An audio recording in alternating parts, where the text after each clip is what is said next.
Саламатсыздар ма, құрметті оқушылар? Бүгін біз 7-ші сынып 6-28 есепті шығарамыз. Бұл жерде бөлшекті қысқарту керек. Бұл бөлшекті қысқартпаш үшін бірінші мына а квадрат плюс 5а плюс 6-ны қалай көбейткішке жіктейміз? Бұл бізде 5а-ны былай жазуға болады. 3а қосу 2а деп. 2-ге 3-ті қоссақ не болады? 5 болады. Сонда 3аға 2а-ны қоссақ 5а болады. Және мұны алдында 3 және 2 деген коэффициент көбейткенде 6 шығу керек. Сонда мынаны былай жазуға болады. А квадрат плюс 3а плюс 2а плюс 6 деп жазуға болады. Сонда 2 5а-ны береді. Не үшін олай бөліп жазып жатырмын? Себебі көбейткішке жіктеу қажет. Сонда мына екеуінен а-ны жақшаның сыртына шығарып жүрсек, а қалады, сосын а плюс 3 қалады. Плюс мына екеуінен 2-ні жақшаның сыртына шығарып жүрсек, онда а плюс 3 қалады. Тең, енді мұнда а плюс 3 бар, мұнда а плюс 3 бар, соны жақшаның сыртына шығарып жүрсек, бізде мына а қалады плюс 2 қалады. Соң осында екі жақшаға жіктеледі екен. А квадрат плюс 5а плюс 6 деп отырған, осында екі жақшаға жіктеледі. Сонда біз мұнаның орнына а плюс 3, а плюс 2 деп жазуға болады. Бөлу. Енді мынау біз 2 өрнектің қосындысының квадраты, яғни а плюс 2-нің жақшаның сыртында квадрат деген сөз. Мынамен мынау қысқарады. А плюс 3 бөлінген а плюс 2 деген сөз. Бұл бізде бірінші бөлшекті осылай қысқартады екенбіз.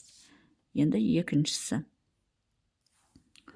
Екіншісі бізде x квадрат плюс 3x плюс 2 деген сөз. Бөлу x квадрат плюс 6x плюс 5. Енді мына жерде 3x-ті x квадрат плюс 2x плюс x деп жазуға болады, плюс 2. Яғни 2x-ке x-ті қоссақ 3x қой. 2-нің алдына жерде коэффициент бар, 2-ні бірге өтсек 2 деген сөз. Дәл солай x квадрат плюс енді мынаны 2x жоқ.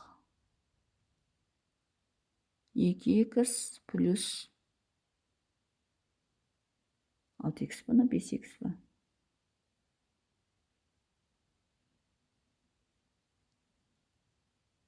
X екен ғой, қалай жазуға болады? 5 шығу үшін x плюс 5x плюс 5 десек. Мына x-ке 5x-ті қоссақ 6x-ті береді ғой. Және мына 1-ге 5-ті өтсек 5-ті береді. Ал ендеше кеттік, мына екеуі мына жерде x квадрат пен x-тан x жақшаның сыртына шығарып жүреміз. Сонда x плюс 1 қалады. Плюс мына 2x пен 2-ден плюс 2-ні жақшаның сыртына шығарамыз, x плюс 1 болады. Бөлу, енді x квадрат плюс x-тен x жақшаның сыртына шығарып x плюс 1 болады. Мұна 5x плюс 5-тен 5 жақшаның сыртына шығарамыз, x плюс 1 болады. Тең, енді осы жерден x плюс 1 мына жерде де бар, мына жерде де бар, соны жақшаның сыртына шығарып жүреміз. Сонда x плюс 2 қалады. Мына жерде x плюс 1 мен x плюс 1 жақшаның сыртына шығарып жүрсек, мына жерде x плюс 5 қалады.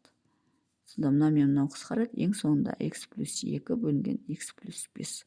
Ең соңында міне осындай бөлшек қалады екен. Яғни x плюс 2 бөлінген x плюс 5 деген. Бұл бізде екіншісі. Енді үшіншісін шығарамыз. Үшіншісі m квадрат плюс 2m плюс 1 плюс бөлінген m квадрат плюс 8m плюс 7. Енді мынау бізде m плюс 1-дің квадраты десек, онда осы формула m квадрат плюс 2m плюс 1-ді береді. Мына жерде m квадрат плюс 8m дегенде 7m қосу m плюс 7 деп жазайық. Тең, m плюс 1-дің квадраты бөлінген. Мына жерде m ғыны. Мына жерде m квадрат пен m жақшаның сыртына шығарамыз, m плюс 1 болады.